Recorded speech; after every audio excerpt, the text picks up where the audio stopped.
مکتوب نمبر 10 معاویہ ہی کے نام۔ بسم اللہ الرحمن الرحیم۔ وكيف أنت صانع إذا تكشفت عنك جلابيب ما أنت فيه من دنيا قد تبهجت بزينتها وخدعت بلذتها، دعتك فأجبتها وقادتك فاتبعتها وأمرتك فأطعتها۔ اس وقت کیا کرو گے جب اس دنیا کے یہ سارے لباس تم سے اتر جائیں گے جس کی زینت سے تم نے اپنے کو آراستہ کر رکھا ہے اور جس کی لذت نے تم کو دھوکے میں ڈال دیا ہے۔ اس دنیا نے تم کو آواز دی تو تم نے لبیک کہہ دیا، اور تمہیں کھینچنا چاہا تو تم کھینچتے چلے گئے اور اس کے احکام کی اطاعت کرتے رہے۔ وإنه يوشك أن يقفك واقف على ما لا ينجيك منه منج، فاقعس عن هذا الأمر وخذ أهبة الحساب وشمر لما قد نزل بك ولا تمكن الغواة من سمعك۔ قریب ہے کہ کوئی بتانے والا تمہیں ان چیزوں سے آگاہ کرے جن سے کوئی سپر بچانے والی نہیں ہے، لہذا مناسب ہے کہ اس دعوے سے باز آ جاؤ اور حساب و کتاب کا سامان تیار کر لو۔ آنے والی مصیبتوں کے لیے کمر بستہ ہو جاؤ اور گمراہوں کو اپنی سماعت پر حاوی نہ بناؤ۔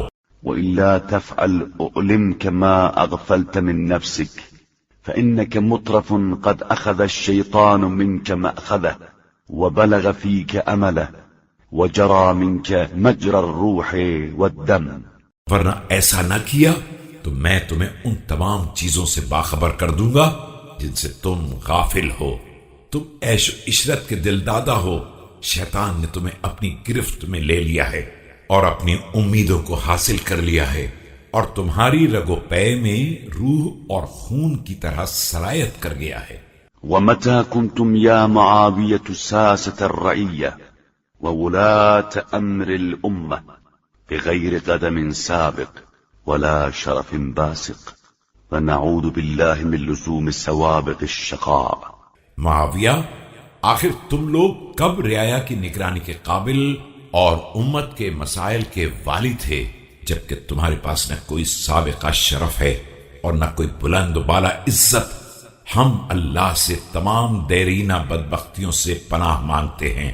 وأحذرك أن تكون متماديا في غرة الأمنية مختلف العلانية والسريرة، وقد دعوت إلى الحرب فدع الناس جانبا واخرج إلي وأعف الفريقين من القتال۔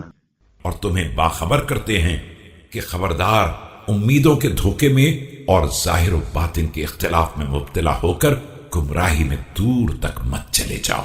تم نے مجھے جنگ کی دعوت دی ہے تو بہتر یہ ہے کہ لوگوں کو الگ کر دو اور بذات خود میدان میں آ جاؤ۔ فریقین کو جنگ سے معاف کر دو اور ہم تم براہ راست مقابلہ کر لیں۔ لتعلم أينا المرين على قلبه والمغطى على بصره، فأنا أبو حسن قاتل جدك وأخيك وخالك شدخا يوم بدر، وذلك السيف معي۔ تاکہ تمہیں معلوم ہو جائے کہ کس کے دل پر زنگ لگ گیا ہے اور کس کی آنکھوں پر پردے پڑے ہوئے ہیں۔ میں وہی ابو الحسن ہوں جس نے روز بدر تمہارے نانا عتبہ بن ربیعہ، ماموں ولید ابن عتبہ اور بھائی حنظلہ کا سر توڑ کر خاتمہ کر دیا ہے، اور ابھی وہ تلوار میرے پاس ہے۔ وبذلك القلب ألقى عدوي، ما استبدلت الدين ولا استحدثت نبيا، وإني لعلى المنهاج الذي تركتموه طائعين ودخلتم فيه مكرهين۔ اور میں اسی ہمت قلب کے ساتھ دشمن کا مقابلہ کروں گا۔ میں نے نہ دین تبدیل کیا ہے اور نہ نیا نبی اختیار کیا ہے، میں اسی راستے پر چل رہا ہوں جسے تم نے اختیاری حدود تک چھوڑ رکھا تھا اور پھر مجبوراً داخل ہو گئے تھے۔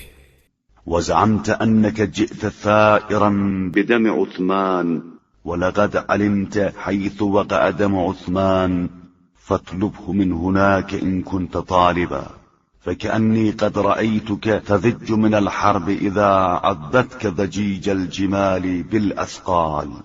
تمہارا خیال ہے کہ تم خون عثمان کا بدلہ لینے آئے ہو تو تمہیں معلوم ہے کہ اس خون کی جگہ کہاں ہے؟ اگر واقعی مطالبہ کرنا ہے تو وہیں جا کر کرو.